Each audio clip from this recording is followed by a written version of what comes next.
Hoy vamos a cerrar un tema que quedó pendiente y que lo trabajamos como muy superficialmente, un pasaje que nos marca un poco todo el proceso de la sanidad del corazón. Y vamos a mirar en el Evangelio de Lucas, capítulo 4 y versículo 18. Palabras del Señor, ¿sí?, que vamos a compartir. Vamos a primero tener un momento de oración, vamos a aquietar nuestra alma, vamos a olvidarnos de aquellos que nos deben plata y no nos pagan hace rato, si vamos a olvidarnos de aquellos que le prestamos un libro y no nos devuelve. Padre querido, te damos gracias porque podemos estar en este lugar, en este ámbito espiritual, con el propósito de ser edificados en ti, establecidos, fortalecidos por ti, Señor. Señor, queremos despojarnos de toda preocupación, de toda angustia, de toda ansiedad, de toda preocupación. Queremos, Señor, aquietar nuestra alma y solamente tú eres el que puedes hacerlo. Por eso, Señor, hoy pausamos un momento para encomendar nuestro corazón, nuestra alma. Señor, poner en tus manos, Señor, nuestras carencias, todas nuestras insuficiencias y aferrarnos, Señor, de tu poder. Espíritu Santo de Dios, queremos que tengas acceso a cada detalle de nuestro corazón, de nuestra vida, Señor. Y que tú nos vayas revelando en la medida que meditamos en tu palabra, en todo lo que creo que tú has puesto en mi corazón. Señor, tú seas, Señor, teniendo señorío en estas cosas y, Señor, en las cosas que debas sanarnos, Señor, te necesitamos, queremos ser sanados. En el nombre de Jesús, amén y amén.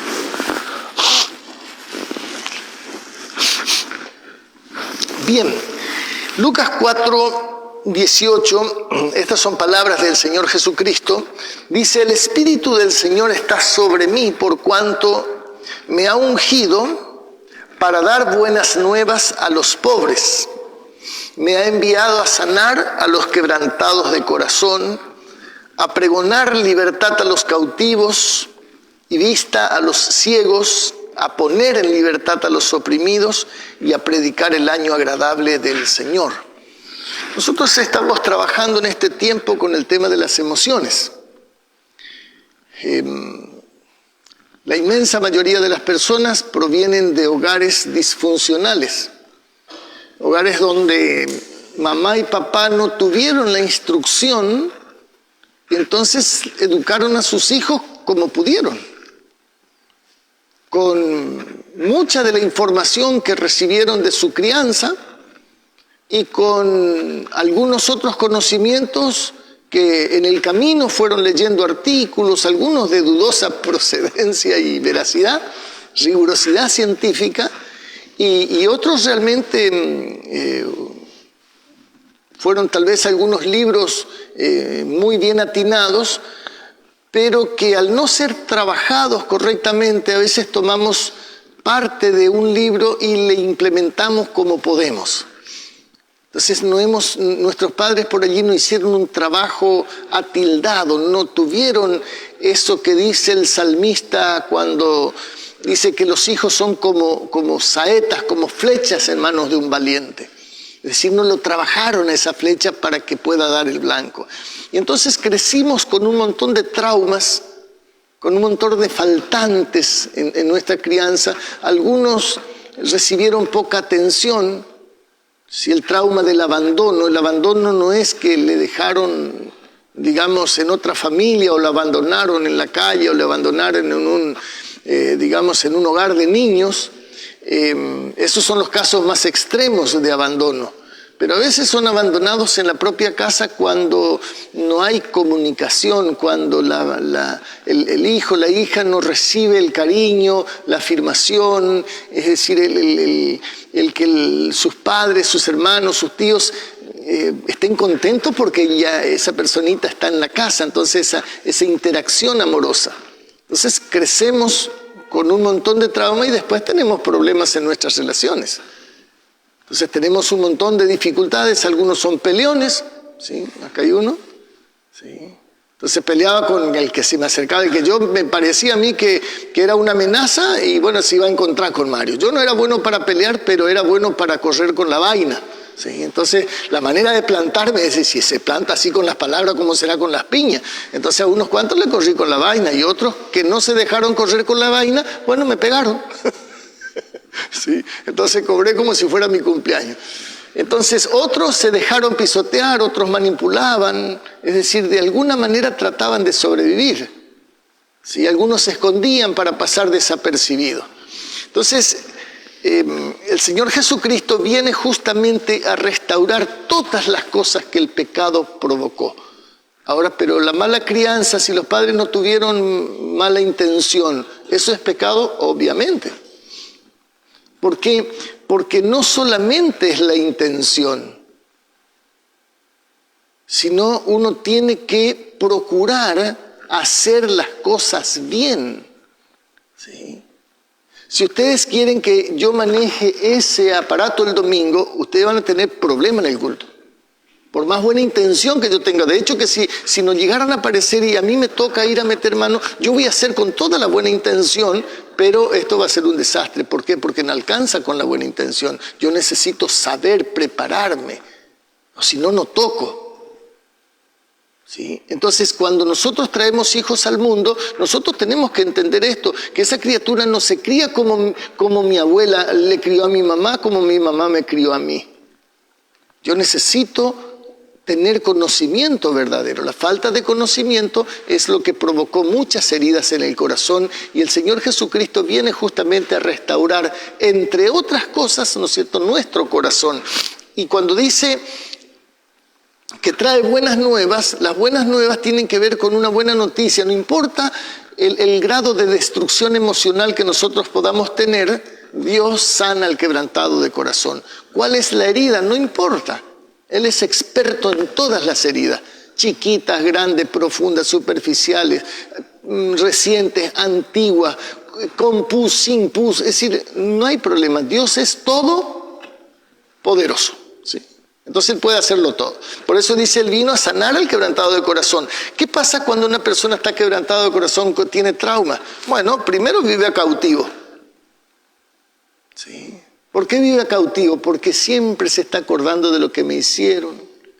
Y aunque no se acuerde, porque hay veces que ocurre que el mecanismo de defensa de la mente sepulta esos recuerdos en un lugar que le llaman inconsciente. Los psicólogos, por poner un nombre de un lugar que uno no tiene acceso, no se acuerda, pero uno se siente mal igual.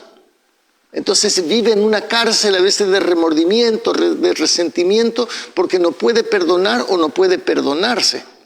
¿Sí? Entonces, dice, da vista a los ciegos. Una de las cosas que provoca las heridas del corazón es que uno no ve la realidad como es, sino como es la realidad, sino como es la persona. O sea, no vemos la realidad como es, sino como somos. Entonces, nosotros estamos tan enfermos como los secretos que guardamos, ¿sí? Son frases que nos marcan una ceguera parcial o a veces bastante profunda acerca de la realidad. ¿Por qué? Porque la persona no ve que puede resolver de otra manera. Usted habrá visto, o tal vez experimentó en la casa, una madre o un padre que a los gritos trataba de resolver las cosas. ¿Por qué maneja de esa manera? Porque no ve otra forma en que pueda poner orden. ¿Sí? Entonces la inseguridad, ¿qué le hace? Gritar, prepotencia, tratar de amenazar. De alguna manera tengo que controlar la situación. Las heridas del alma nos hacen inseguros y una pretensión de controlar, que obviamente es absurda porque uno no controla nada. Ni sano ni enfermo uno controla nada. Pero cuando uno está enfermo, uno no controla ni siquiera sus pensamientos, no controla su lengua, no controla un montón de otras cosas peligrosísimas. Y dice, viene a poner libertad a los oprimidos. ¿Qué significa ser una persona oprimida? Una persona que está bajo la autoridad de alguien que no lo deja ser feliz. ¿Sí? Toda esa historia nos tiene aplastados y no permite que se vea nuestra mejor versión. ¿Sí? La que Dios pensó cuando nos creó. Entonces, y dice, vino a predicar el año agradable al Señor. Claro, porque después de pasar por el proceso de sanidad, o a medida que vamos pasando por el proceso de sanidad, nosotros podemos ir implementando cambios en nuestras vidas que hace justamente que nuestra vida sea un poco más agradable, sea realmente un poco más feliz la persona y aún su entorno. ¿Sí? Ahora, ¿cuál es el problema que tenemos a veces los cristianos? Miren, hay muchos problemas que nosotros tenemos cuando no conocemos la palabra de Dios y después cuando nosotros empezamos a conocer la palabra de Dios, la falta de rigurosidad en el conocimiento nos hace creer algunas cosas que son pecado cuando no lo son. Por ejemplo, si usted va a la zona norte, Chaco, Formosa, en la Iglesia de Dios, hay una prohibición de tomar vino. ¿Sí? Que a veces se la dice así abiertamente o a veces en forma solapada. ¿Sí? Pero, digamos, vino no hay que tomar. ¿Sí? Entonces, en algunas iglesias, por ejemplo, las mujeres no pueden usar pantalón. ¿Por qué? Porque si usa pantalón, la mujer es pecadora. ¿Sí? Un montón de mitos evangélicos que se lo instrumenta como mandamientos cuando son simplemente costumbres. ¿Está mal que las mujeres todas usen pollera larga? No, no está mal. Si en una iglesia todos se ponen de acuerdo y acá todos vamos a venir con pollera larga, ¿eso está mal? No, no está mal, forma parte de las costumbres, de la cultura de esa iglesia. Genial. Ahora, el problema es cuando alguien nuevo viene y le quieren imponer su pollera larga. Ese es un problema. ¿Sí? O al revés, ¿cierto? Que todas las mujeres se ponen de acuerdo a partir de acá en nuestra congregación nosotros vamos a usar todo pantalón, así que nadie viene con pollera, estamos todos de acuerdo, qué lindo, por fin, todos con pantalón, ¿sí? Y viene una mujer ahora con pollera. No, acá no se entra si no entra con pantalón. Bueno, ese es un problema. Y hay que distinguir los mandamientos de Dios de los mandamientos de hombres. ¿Sí? Los mandamientos de hombres son costumbres, que tal vez no están malas en sí mismas, algunas sí están malas en sí mismas, pero que simplemente, ¿no es cierto?, son formas de ver. Eso tiene que ver con opiniones. Nunca nuestras opiniones pueden ser causa de problemas. Porque si alguien piensa distinto, ¿quién tiene razón? Y los dos tienen razón porque son opiniones. O no tiene que ver con razones, tiene que ver con gustos simplemente. ¿Sí? Entonces, ¿qué pasa con el pensamiento rígido? ¿Sí? Lo que hablamos, todo acá con pantalón, si no, acá te va. Las personas con pensamientos rígidos rechazan lo que no entra en su lógica y además la descalifica. Mirá cómo se vino. Una persona con pensamiento rígido, pónganle entre paréntesis, igual a persona quebrantada de corazón. Persona que tiene heridas no resueltas. Porque una persona que está sana automáticamente tiene una mente abierta. Una mente abierta no significa que acepta cualquier cosa, absolutamente no quiere decir eso. Simplemente es una persona que distingue lo que significa gustos de lo que significan razones. Lo que está bien y lo que a mí me gusta. ¿Sí? A ver, si este es un autito, ¿sí? Si yo comienzo a caminar, o un avión, ¿sí? Un avión,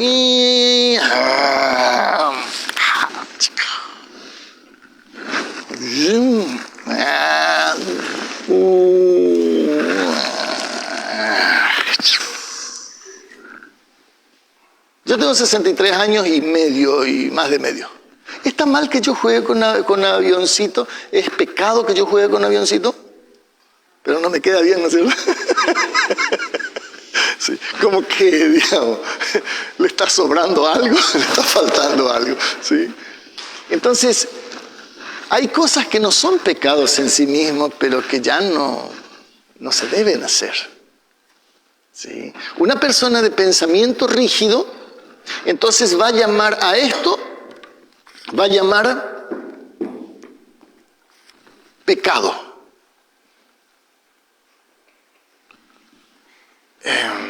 ¿Qué significará eso?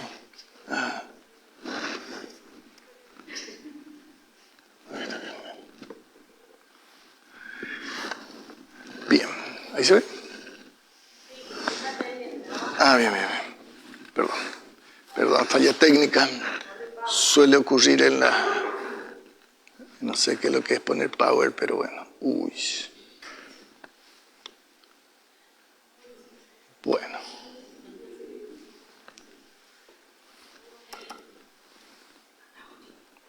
Ahí está. Perdón, un ratito, estas cosas pasan en los vivos. ¿Ahora sí se ve? No, todavía no. Bien. Vamos acá, acá.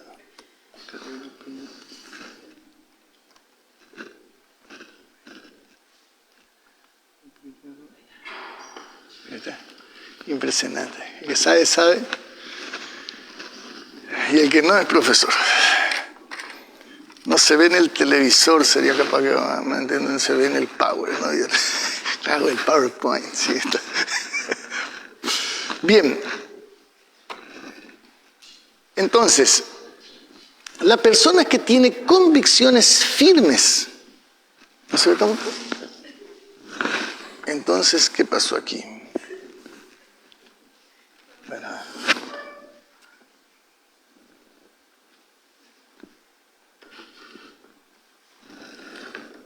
A ver. ¿Ahora sí? Bien. Entonces, la persona con convicciones firmes va a examinar siempre sus creencias a la luz de las ideas diferentes. Es decir, yo pienso que, la persona no puede tomar Santa Cena si no está casada. Puede ser una convicción y que para mí esté firme. ¿Por qué? Porque así me enseñaron y yo aprendí así. Pero una persona que tiene convicciones firmes, pero no pensamiento rígido, es capaz de exponerse, es enseñable, ¿sí? Es capaz de someter sus convicciones a nuevas ideas y no tiene problema. ¿Por qué? Porque una persona que tiene convicciones firmes, pero que no tiene pensamiento rígido, sabe que está en crecimiento. Muchas convicciones que yo tenía al principio del ministerio ya no son las mismas convicciones que tengo porque en la medida que fui aprendiendo, fui dejando cosas y avanzando en otras. ¿Sí? Entonces, por eso es importante este asunto de analizarnos, saber qué clase de pensamiento tengo. ¿Por qué? Porque eso puede ser para acelerar el evangelio o para retenerlo. A veces las personas, cuando están en la iglesia, van e intervienen. Van y hablan con personas y le dicen sus creencias y muchas veces hay problemas. Entonces necesitamos esa clase de mentalidad. ¿Por qué? Porque tiene que ver con seguridad o inseguridad. Una persona que es seguro no tiene problema en discutir sus creencias. ¿Por qué? Porque sabe que puede estar equivocada. No hay problema. Va a defender su punto de vista, sí, pero no está en el ánimo de andar ganando discusiones. O sea, no está en ese negocio. Pero una persona insegura no quiere tratar, de ese tema yo no quiero hablar. ¿Sí? Ya rápido se pone miedo, ¿sí? Entonces no hablemos de ese tema. Bueno, esa persona que reacciona de esa manera es porque hay cosas que no resolvió todavía. Por eso las heridas del alma tienen tanta importancia en nuestro andamiaje. Si nosotros queremos ser una iglesia que realmente sea relevante y que ayude a sanar al quebrantado de corazón, nosotros tenemos que examinarnos. Y si vemos que nuestra situación no está bien, bueno, abstengámonos de opinar sobre cuestiones espinosas, para no traer problemas. Entonces viene alguien, mira, ¿por qué no le preguntás al pastor? ¿Por qué no le preguntás a la pastora? Entonces le derivamos a alguien para no meter la pata. ¿Se entiende? Ay, esa carita que no me gusta, pero bueno. La importancia entonces de esto de sanar el corazón y sanar el alma. ¿Qué significa sanar el corazón y sanar el alma? El corazón tiene que ver fundamentalmente con nuestras creencias profundas. Tenemos que examinar nuestras creencias. ¿Por qué? Porque nuestras creencias, recuerden, van a determinar nuestros pensamientos dominantes. ¿Sí? Esos pensamientos dominantes van a determinar mis emociones. Y como yo me siento es como voy a actuar tarde o temprano. Entonces necesito sanar el corazón. ¿Por qué necesito sanar el alma? ¿Sí? Y empezar a disciplinar mi alma. Porque es lo que me permite a mí gobernar mis emociones. ¿Qué es lo que hablábamos el domingo? Que es la madurez. ¿Qué es la madurez? La madurez es la capacidad que tiene una persona para gobernar sus emociones. ¿Qué significa? Que puede enojarse, puede helarse, sí, pero no se le sale la cadena. ¿Sí? Puede entristecerse, sí, pero no está en depresión. ¿Sí? Entonces, puede gustarle mucho el asado, sí, pero se puede medir. O sea, tiene dominio propio, tiene templanza. Entonces, eso es una persona madura, una persona que tiene fruto del Espíritu. Bien. ¿Por qué hablé de esto? Porque cuando hablamos de las emociones y hablamos de todas estas cosas de la psiquis humana, del alma, de la mente, dentro del ámbito evangélico, por allí a la palabra psicología se le tiene casi como brujería. Y que en muchos de los casos pareciera ser así, aunque en muchos de los casos. ¿Sí? De hecho que una portada de una revista muy importante de Estados Unidos decía psicología, ciencia o brujería. ¿Y por qué decía ciencia o brujería? Porque sus convicciones cambiaban cada 5 o 6 años, lo que decían que estaba bien, después ya estaba mal. Entonces hay problema con su ciencia. ¿Sí?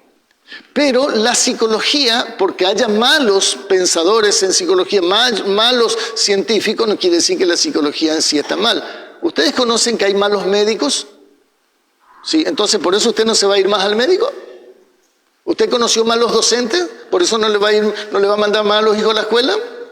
¿Usted conoció comerciantes que son atorrantes? Entonces por eso ya no compra más nada. Entonces tenemos que ser coherentes.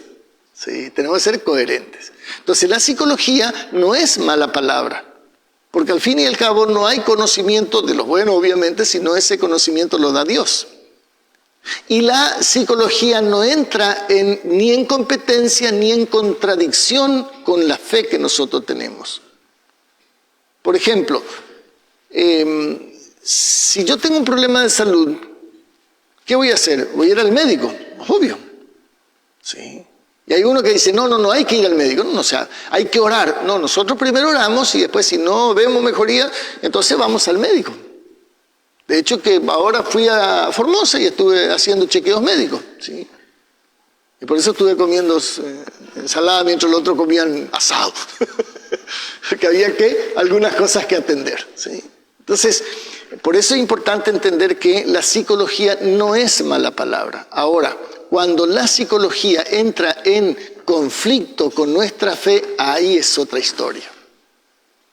Pero incluso hay muchas cosas que dentro del ámbito evangélico le está catalogado algunas prácticas como, como no del reino de Dios, o sea, como ámbito de la brujería. Por ejemplo, la acupuntura. Sí. La mayoría de nosotros de acupuntura no sabemos un pomo.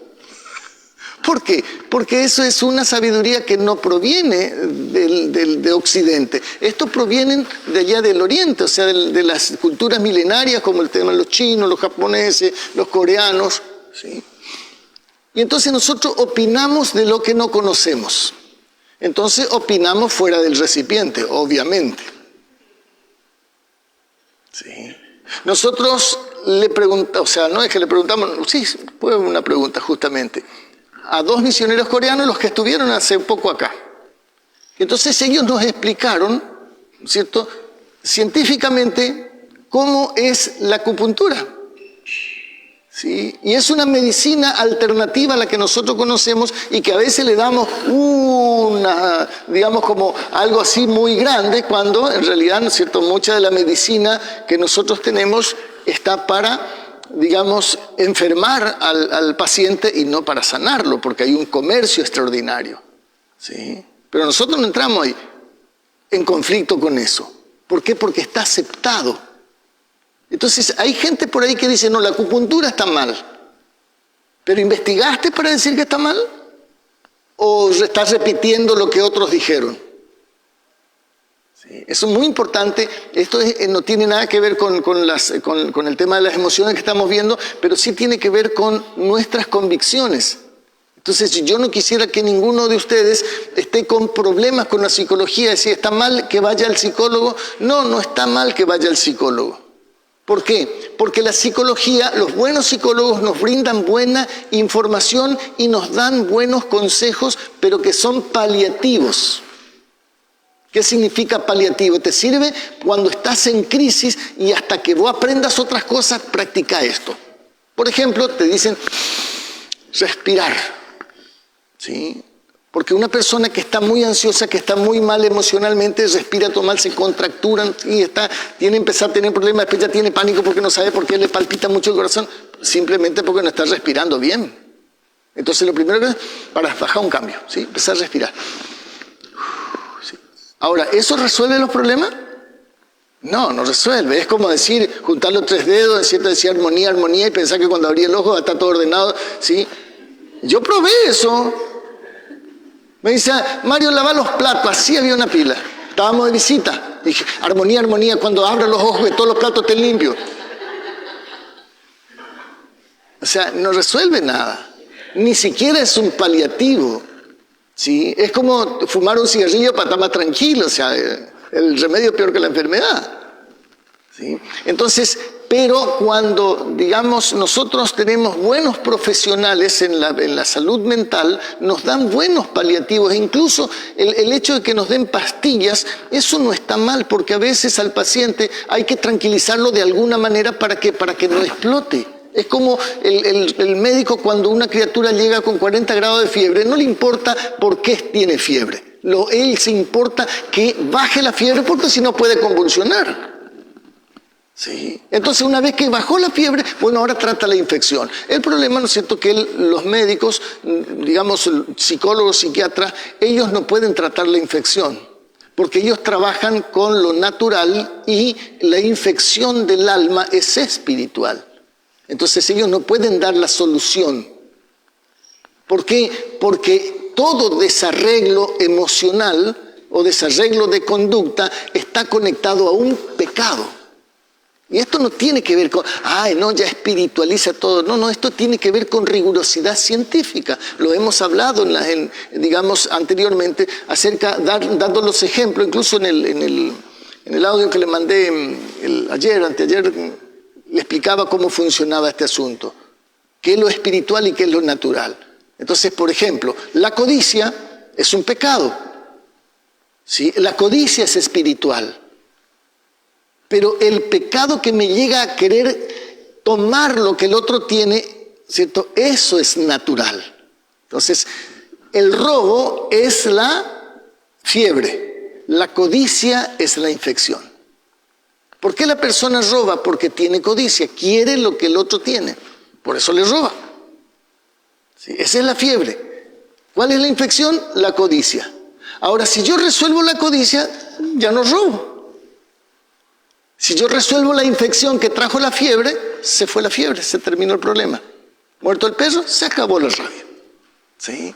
Bien, ahora es por la palabra y por el Espíritu Santo, cuando obedecemos en fe, es que Dios nos sana. ¿Cómo funciona esto? Mi papá me abandonó. ¿Qué produjo en mí? ¿Cierto? Produjo traumas. ¿Sí? Yo tengo una herida. ¿Cómo se cierra esa herida? ¿Sí?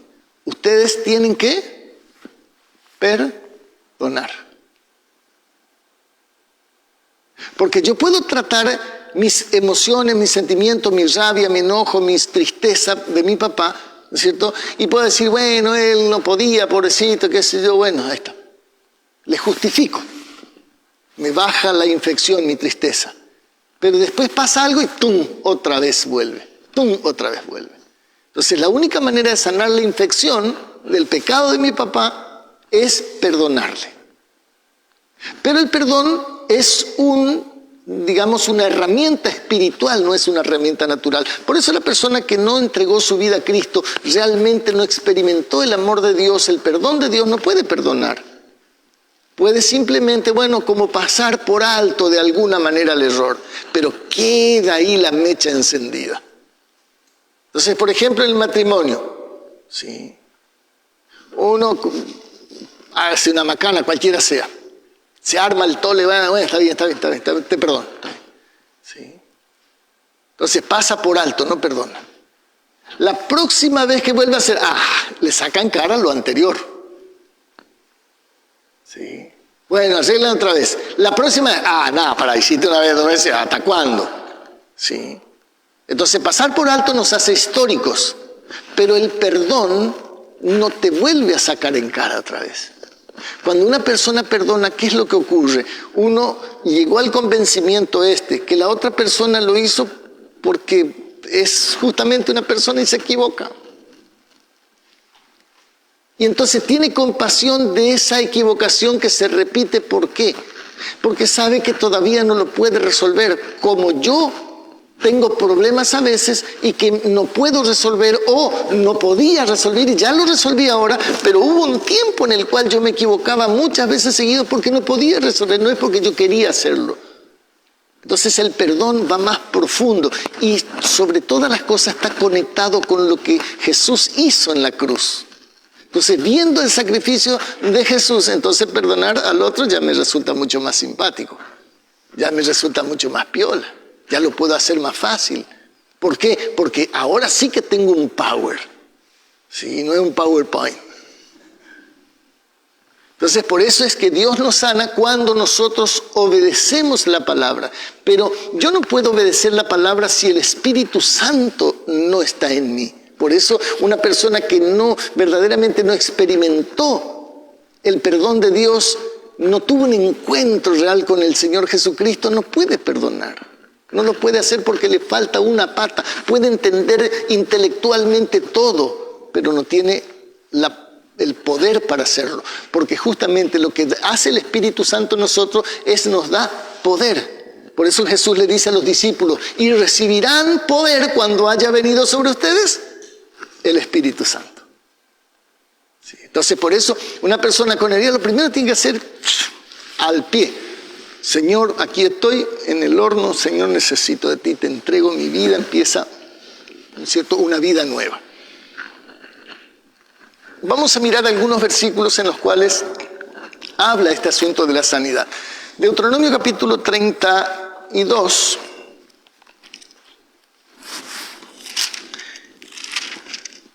Y versículo 39,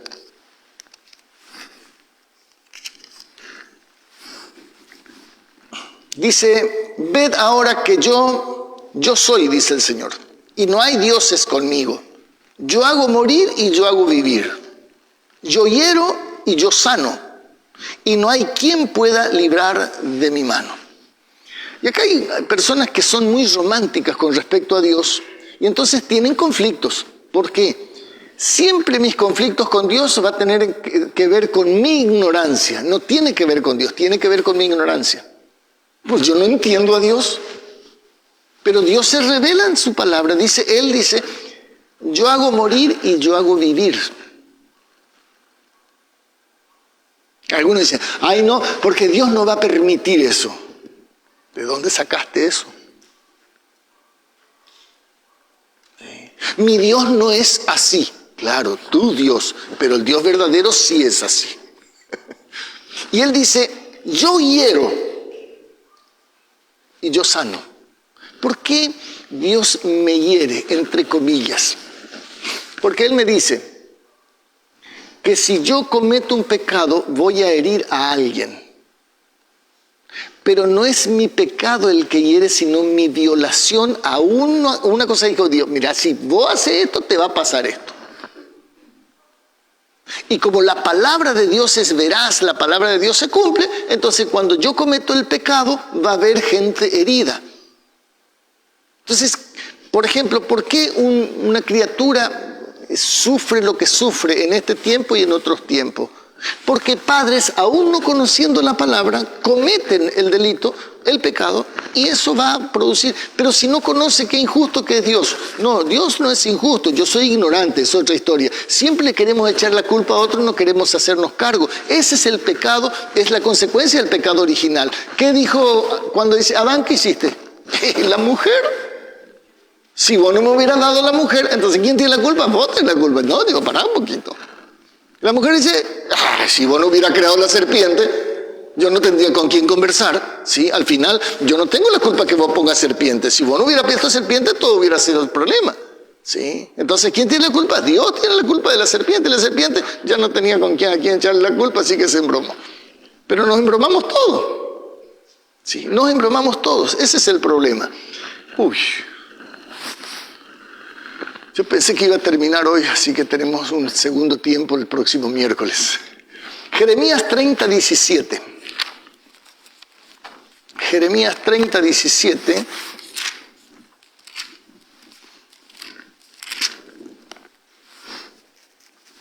Dice, mas yo haré venir sanidad para ti.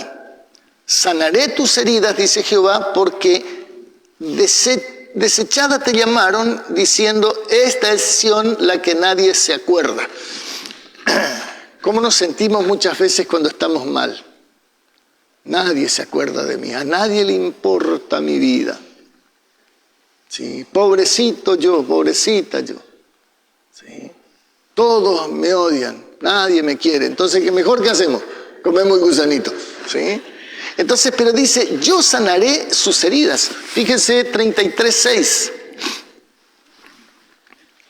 He aquí que yo traeré sanidad y medicina y los curaré y les revelaré abundancia de paz y de verdad. Claro, la sanidad, ¿cierto? Es lo que me da paz y me da justamente acceso a la verdad. ¿Por qué me da acceso a la verdad?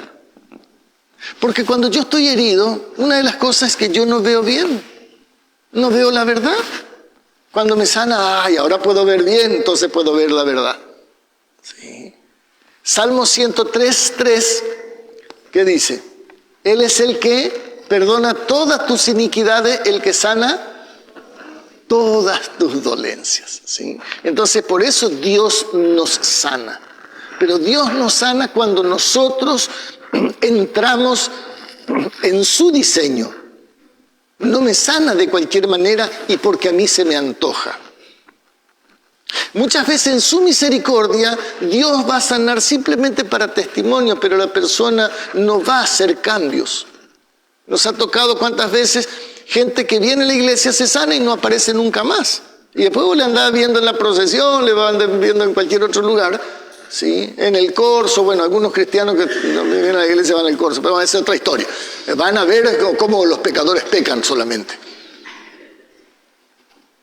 A ver si hay algún cristianator por ahí, seguro, para contarle al pastor solamente y para orar por la condición terrible de ese pecador. Entonces, ahora nuestro centro va a empezar aquí, va a terminar el próximo miércoles.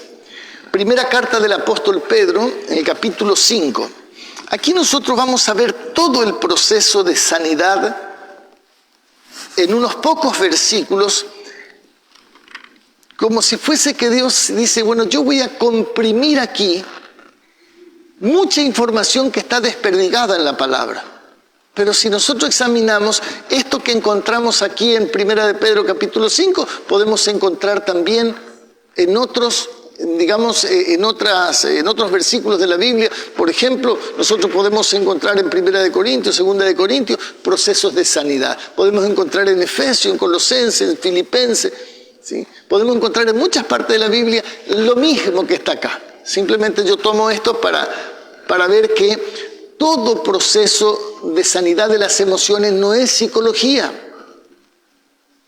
Es psicología en todo caso, más palabra de Dios. La psicología no sana, pero cuando yo sé lo que me pasa, que eso me puede brindar la psicología cuando yo no sé. Bueno, pero el Espíritu Santo también te puede revelar.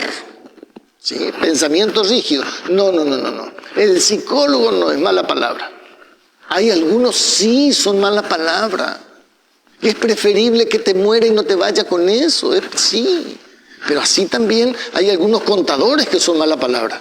Y algunos que son buenos como lo que nosotros tenemos aquí. ¿Sí? ¿Usted conoce empleados públicos que son malísimos? ¿Sí? Y hay empleados públicos que son buenísimos.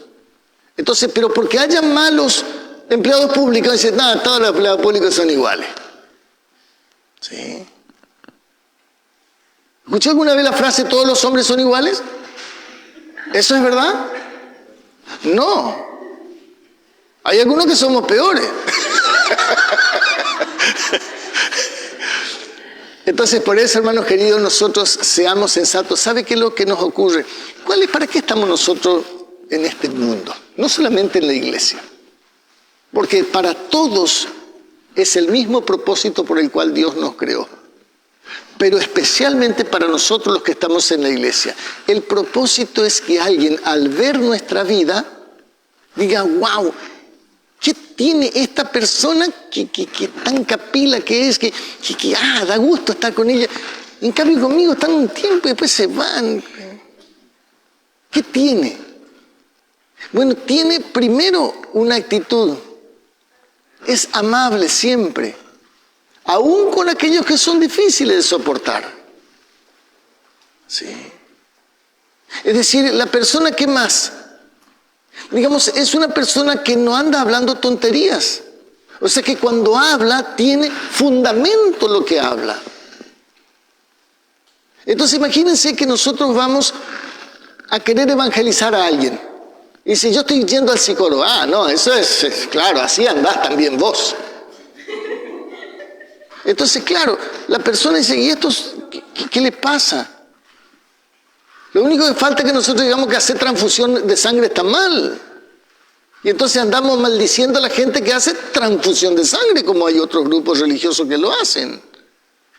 Entonces, si nosotros vamos a condenar a las personas porque van al psicólogo, imagínense, ¿quién va a querer ser con nosotros? ¿Por qué con Andrea no queríamos saber nada de la iglesia evangélica? Porque nosotros pensábamos que ahí nos iban a prohibir todas las cosas. Nunca le preguntamos. Pero nosotros la idea que teníamos, porque escuchamos, y son medio locos, son medio raros, y después, cuando nosotros empezamos a ir, nos dimos cuenta, ¿no es cierto?, que sí, que estaban bastante locos, es cierto. Comprobamos. Pero son los que nos ayudaron a salir de la miseria en la cual nosotros estábamos. Y todas las cosas estaban bien en esa iglesia. No, había muchas cosas que estaban mal, como la nuestra. Pero tenemos que corregir, ¿por qué? Porque nosotros somos cartas de Dios leídas al mundo. ¿Y qué es lo que están leyendo? El problema no es qué es lo que leen de nosotros, el problema es que el nombre de Dios es deshonrado. ¿Y qué dice la palabra? Por causa de ustedes, el nombre de Dios es blasfemado. Y eso no es buena noticia porque no hay premio. O sea, el premio no nos va a gustar. Sí.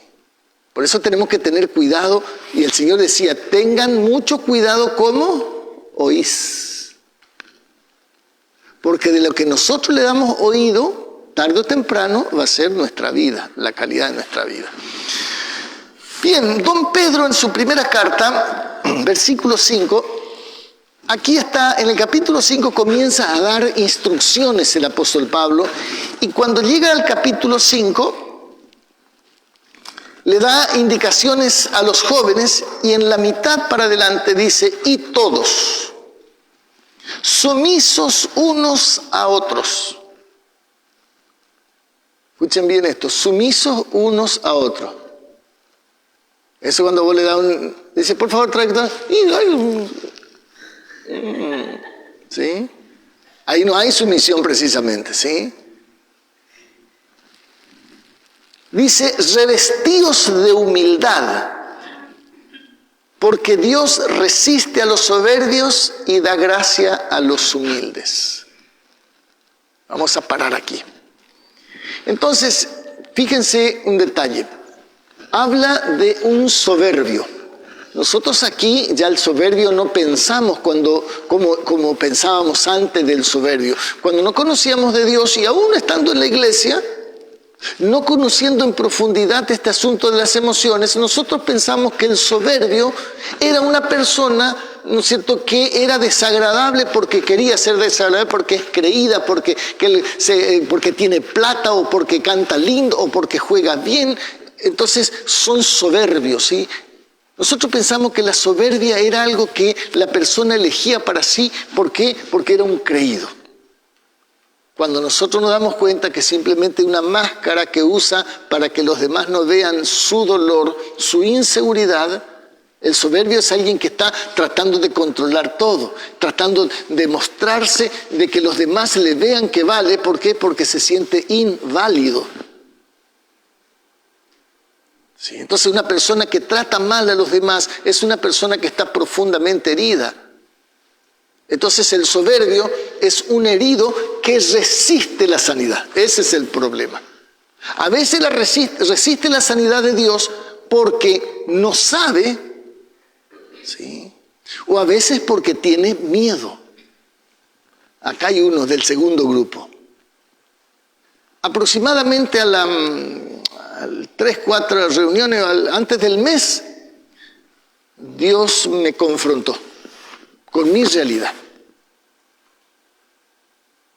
Entonces, Dios me dijo que yo estaba destruyendo a mis hijos como me destruyeron a mí. Y que una de las cosas era el hecho de ser mujeriego. Entonces, ¿qué es lo que hice yo? Bueno, tengo que dejar a las mujeres. Y entonces empecé a ser como todo huérfano. Desde tan chiquitito yo tuve que enfrentar la vida en la calle y cuando me pasaban las cosas tenía que resolver. Entonces quise resolver, así como no pude resolver con mi mamá, que me ayude mi mamá. ¿Por qué? Porque nunca se me ocurrió que ella podía ayudarme. Cuando llegó al camino, nunca pensé que Dios me puede ayudar. Yo tenía que resolver, yo tengo que resolver porque yo me estoy portando mal, porque yo... Y resulta que yo decía, bueno, yo voy a aceptar al Señor, voy a empezar el camino de Dios porque yo me di cuenta que estaba mal y que me daba cuenta que aquí estaba el camino. El problema, ¿no es cierto?, que yo quería hacer con mi fuerza. Y el soberbio es aquel que no recibe ayuda, que no quiere que le ayuden. ¿Por qué no quieren que le ayude? Porque, digamos, no tiene la humildad, justamente lo que hace lo al revés. Es decir, la humildad hace que uno sepa que no puede hacer todas las cosas y que necesita ayuda. Elemental Watson. O sea, no hay que ser, un estudioso que estar 3 meses en el cerro del Famatina ahí, ¿no es cierto?, meditando y sonándose de frío, entre otras cosas, ¿no es cierto?, y hambreando ahí porque ni yuyo no hay para comer. ¿Sí? No, simplemente cosas básicas, sentido común. Entonces el herido es alguien que resiste la sanidad. ¿Sí? Yo tenía miedo, ¿cierto?, de decirle a Dios que yo te acepto y después volver a pecar y irme al infierno. ¿Por qué? Porque la persona herida no ve bien. Por eso Dios tiene que darle vista al ciego para que empiece a ver. Y después como ya pasaron 3 meses y no había forma, y Dios tomó la iniciativa. Me convirtió a su manera y después me hizo ver que yo tenía este pensamiento, que yo tenía que dejar las mujeres para aceptar a Dios. Y Él me enseñó que yo tenía que aceptarle a Él para poder dejar las mujeres. Y el perdido siempre va contramano de la vida.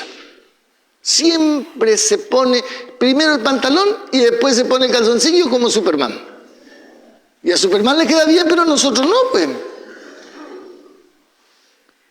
Entonces, por eso es que el herido no es, el soberbio no es alguien que, digamos, se quiere mandar la parte, es alguien que está perdido, no la agarra ni cuadrada. Y a veces nosotros nos pasa que somos soberbios selectivos. que en algunas áreas nosotros estamos caminando bien, pero en otras áreas todavía nos cuesta. Por eso queremos imponer nuestras reglas, porque nuestras reglas nos dan seguridad. ¿Por qué queremos imponer? Porque tenemos miedo que se nos desborde y mirá si pasa lo que... Entonces estamos pensando que si nosotros nos ponemos... Soplale por favor el costadito.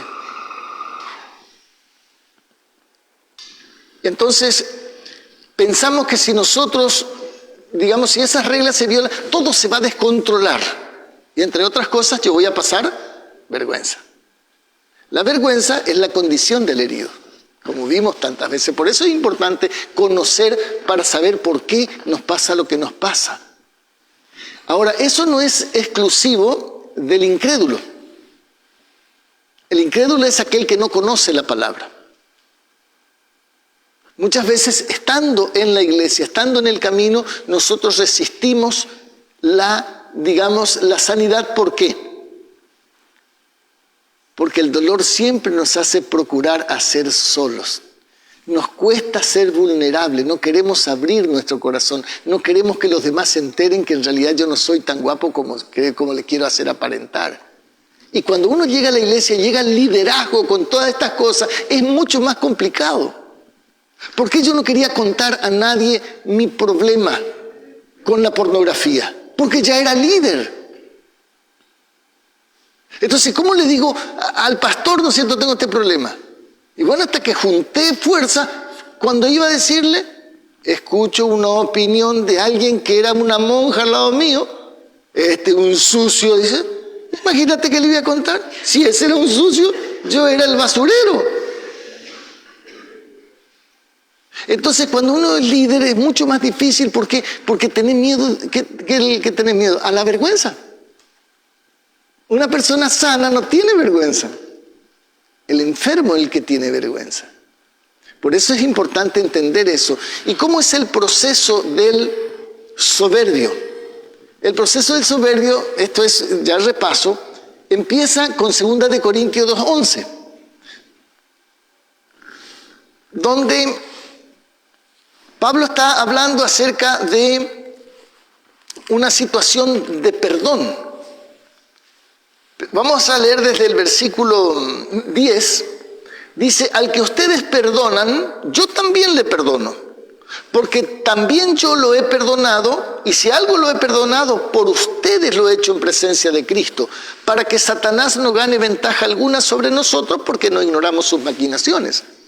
Entonces, ¿cómo comienza el proceso de llegar a ser un soberbio? Me hirieron y no perdoné. Entonces Dios ya tiene, el Dios de este siglo tiene, digamos, ventaja sobre mi vida. Entonces, ¿qué pasa? Cuando yo estoy en esa condición, ¿qué es el próximo paso que va a hacer Satanás? Capítulo 4, versículo 3. ¿Sí? Si nuestro evangelio está aún encubierto, entre los que se pierden está encubierto. O sea que si la buena noticia de ser sano no la ve la gente, es porque estoy perdido. No importa que esté en la iglesia, en esa área mínimamente estoy perdido. Versículo 4, en los cuales el Dios de este siglo cegó el entendimiento del incrédulo. Pero estamos hablando del creyente. Claro, el creyente puede ser creyente en muchas cosas, pero si no está creyendo en algunas otras, en esa área es un incrédulo. Si yo no creo que tengo que confesar mis pecados, que tengo que esconder mi pecado, ¿por qué? Porque es peligroso. En esta iglesia es peligroso. Entonces yo le estoy teniendo más miedo a la gente que a Dios. Entonces estoy actuando como un incrédulo. ¿Y qué pasa? Dice, ciega el entendimiento, ya no puede pensar bien. Entonces no perdona, queda expuesto, vulnerable. Ahora entonces, ¿cuál es el próximo paso de Satanás? Va a cegar el entendimiento. ¿Con qué? Con mentiras, obviamente. Y eso pasa el tiempo y entonces pasa como 5 o 6 capítulos, llegamos al capítulo 10 y es el próximo paso que hace Satanás. ¿Sí? Entonces, el versículo 10 dice, porque las armas de nuestra milicia no son carnales, sino son poderosas en Dios para la destrucción de fortalezas. ¿Y qué dice? Versículo 5, derribando argumentos y toda altivez que se levanta contra el conocimiento de Dios. Cegó el entendimiento, no conocen a Dios. Si no conocen a Dios, se hace una fortaleza. ¿Qué es una fortaleza? Una fortaleza mental es algo que ya me gobierna automáticamente. Veo la situación y ya entendí todo. Eso es lo que aplicaba mi mamá. Ella veía una situación entre nosotros, no preguntaba y por las dudas ligábamos. Y después cuando le explicábamos, decía, ay, que perdóname, dice, pues ya nos ligamos. ¿Por qué? Porque ella leyó la situación con su fortaleza. ¿Sí? Entonces actuó, pero no preguntó. Porque obviamente mi mamá estaba dentro de los soberbios. ¿Sí? Entiéndase, el soberbio no le estamos descalificando, es una persona herida. ¿Sí? Entonces, se edifica fortaleza y uno ya reacciona así. ¿Por qué alguien que está herido, uno le dice un poquito, digo, pero pasá por favor, ya, a mí no me va a tratar así? ¿Por qué reacciona así automáticamente? Porque una fortaleza ya le está gobernando. Y eso le impide conocer a Dios. Y el resultado que es una persona, ¿no es cierto?, que actúa mal. Y entonces el próximo paso es esa reacción. ¿Sí? 11.3. Pero me temo que como la serpiente con su astucia engañó a Eva, así sus sentidos se han extraviado de la sincera fidelidad a Cristo. Entonces, esa fortaleza hace que sus emociones ya estén condicionadas. Entonces, la persona, ¿cómo le haces entender? Y solamente por la palabra y el Espíritu Santo. Solamente llevando al proceso de sanidad para que se dé cuenta que todo comenzó por no perdonar. Cuando nosotros cometemos un pecado, siempre nos espera otro ahí, o a veces son varios los hermanos que lo están esperando, ¿sí? Y juntos van y buscan otro más y después se hace una montonera y anda. Agarrar uno a uno es más fácil, pero agarrarle entre 10 uno solo es muy complicado. Y a veces nos enfrentamos solos ante un montón de enemigos y no sabemos cómo trabajar. ¿Y qué hacemos? Nos acomodamos y empezamos que todo el resto me tiene que entender. Porque en la iglesia no hay amor. ¿Te escucharon? En la iglesia no hay amor. Claro, la persona herida no sabe recibir amor. Ni sabe dar, obviamente. Porque no puede dar lo que no tiene. Entonces, ¿qué pasa con esa persona que está herida? ¿Cómo reacciona? Si vos le haces caso en todo lo que ellos dicen, sos genial. A poco que vos empezás a contradecirle, a no estar de acuerdo con su manera de pensar o de actuar, ya entras en dificultades. Entonces, decir, este era mi mejor amigo, empieza, no era tan bueno. ¿Sí? Entonces, por eso es importante, hermanos queridos, que entender este asunto del soberbio. ¿Y qué es lo que ocurre? ¿Cómo termina la persona? Uno termina en Jeremías capítulo 2, 14.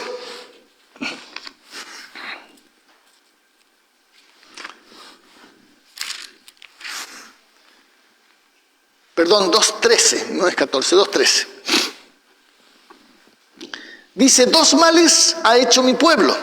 Me dejaron a mí fuentes de agua viva y cavaron para sí cisternas rotas que no retienen agua. ¿Qué pasa cuando mis sentidos son extraviados estando en la iglesia? Sí. Discutimos los mandamientos de Dios. Empezamos a decir, no, porque eso no es tan así. Entonces busca otro versículo bíblico que puede justificar su posición. Entonces usa la palabra de Dios para justificar su posición. Está cavando cisternas rotas que no retienen agua. No le resuelve los problemas. Se transforma en un idólatra. ¿Por qué? Porque la palabra de Dios está a favor mío y no yo a favor de la palabra. Por eso es que es tan importante entender a las personas que están mal. ¿Por qué? Porque ese es nuestro material de trabajo. Cuando la gente viene como llegamos todos nosotros. Como un cartel de ruta, baleado, roto, ¿sí? Entonces, ¿y por qué estamos como estamos? Y algunos de nosotros todavía estamos medio maltrechos. ¿Por qué? Y porque en las iglesias donde estuvimos no había un trabajo, digamos, de entendimiento de estas cosas. Entonces, ahora Dios nos trae este entendimiento, tenemos que hacernos cargo. Entonces las personas que vienen, nosotros tenemos que tenerle paciencia. ¿Y cómo nosotros le tenemos paciencia? Cuando nosotros comprendemos la realidad de una persona. A ver, una mamá tiene un bebé de 3 meses. ¿Sí? Está por salir a la iglesia. ¿Sí? Toda pituca, y justo se hace encima. ¿Se pone contenta la mamá? No, no se pone contenta. ¿Le pega a la criatura porque no hace sus necesidades en forma oportuna? No. O sea, sí, se frustra. ¿Por qué? Porque sí, justo, no te podía hacer. Pero no está enojada con la criatura, está enojada con la situación. ¿Sí? ¿Por qué no está enojada con la criatura? Y porque sabe que la criatura no... ¿Cómo va a avisar a los 3 meses? No puede avisar, o sea, no tiene mala intención. La criatura no sabe ni... Agata le conoce a la madre, por ahí el padre, cuando está por ahí el padre hace así, ay, ese ya me conoce, me sonríe, ni lo juna al padre. Sí. Entonces, cuando la persona está rota es como un bebé. Y cuando la persona recién empieza el camino, un bebé se hace encima todo lo que hace un bebé. Y si nosotros somos inmaduros, vamos a hacer lo que a veces hizo un papá. Si tenía a su hijo de 2 meses, por ahí lloraba, y le cantaba todas las canciones que sabía, hasta de la iglesia. Y después un día, ¿cierto? Ya salió y agarró y lo tiró en la cama. ¿Sí? Ese era yo a Patrick. ¿Sí? ¿Cómo no te callás? Ya. ¿Sí? Claro, pero la criatura no era la desubicada, el grandote era el desubicado. ¿Sí? Entonces decir, ¿qué me pasó a mí? Me pasó lo que nos pasa a nosotros con la gente que viene o con la gente que está. ¿Por qué? Porque el hecho de que esté hace 40 años en la iglesia no necesariamente es una persona que no maduró, todavía sigue en condición de bebé. ¿Por qué? Porque si no sana no puede madurar. Y tenemos que entender eso para tener compasión con aquel que es difícil de soportar. ¿Usted tiene, en algún grupo de ustedes, tiene gente difícil de soportar? Sí, Andrea también. Entonces, pero ¿cuál es la buena noticia? La buena noticia, ¿no es cierto?, que nos da el apóstol Pedro en este capítulo 5.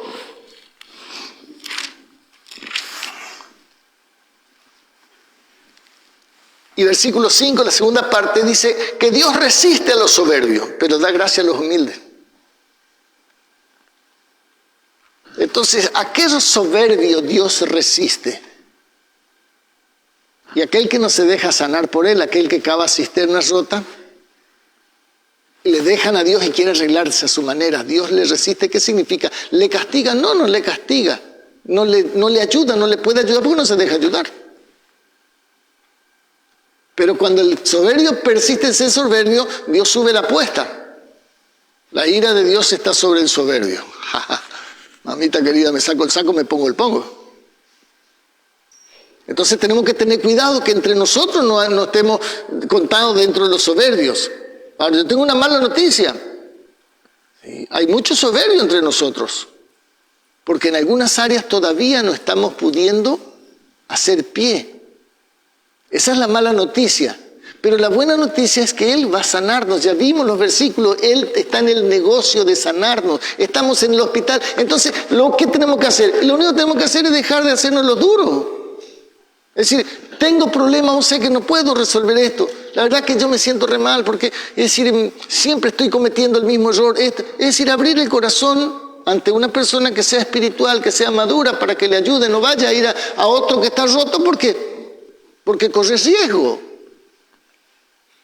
Pero acá hay personas que nos pueden ayudar para poder sanar.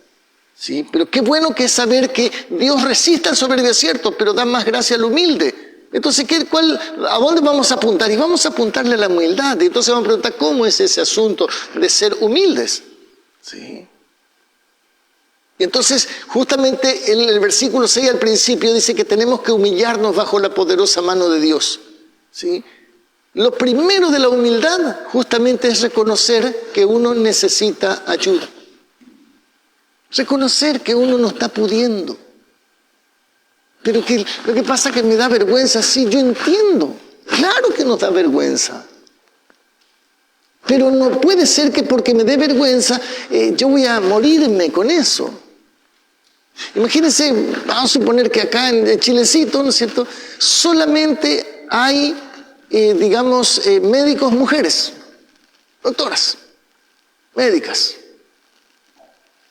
Y yo tengo problemas en mis genitales. ¿Usted cree que a mí me va a ser simpático y a mostrarle mi asunto a la médica, la doctora? No, me va a dar vergüenza. Pero yo tengo que superar eso. ¿Por qué? Porque no puede ser que a los 63 años yo me vaya a morir por un problema de infección en los testículos, vamos a suponer, porque no quiero mostrarle. Entonces, la madurez hace eso. La madurez es que me hace tomar decisiones en situaciones incómodas. El humilde es el que puede alcanzar la madurez. El soberbio jamás.